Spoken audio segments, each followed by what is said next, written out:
I'm amazed and very proud of both the boys. And you're right, Joe can really write scary fiction.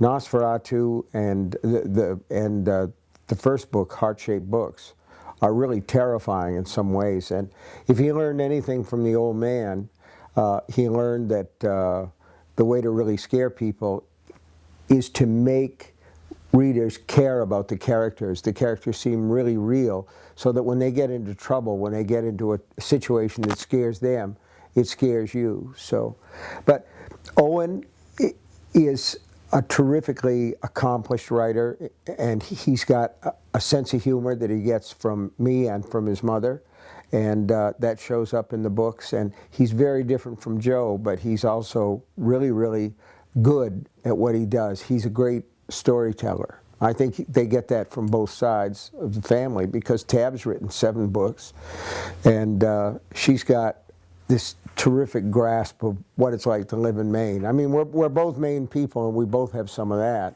but Tabby grew up in Old Town, and she was a storekeeper's daughter, and a lot of that shows up in the fiction, and then it shows up in Owen's fiction as well. Naomi is managing, our daughter is managing an orchard that we own in western Maine, in Sweden, called Pie Tree. You guys should go out there immediately, right away. Pie Tree Orchard, Sweden, Maine. Apples are great this time of year.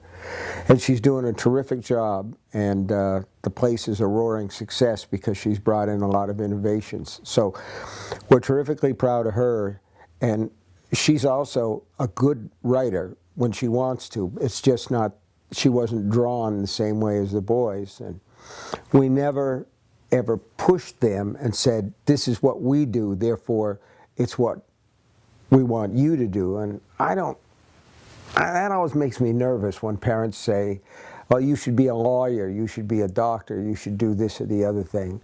I think kids should, choose what it is that they want to do. But our house was full of books everywhere, and so and we read to them from an early age, so they kind of grew up in that environment.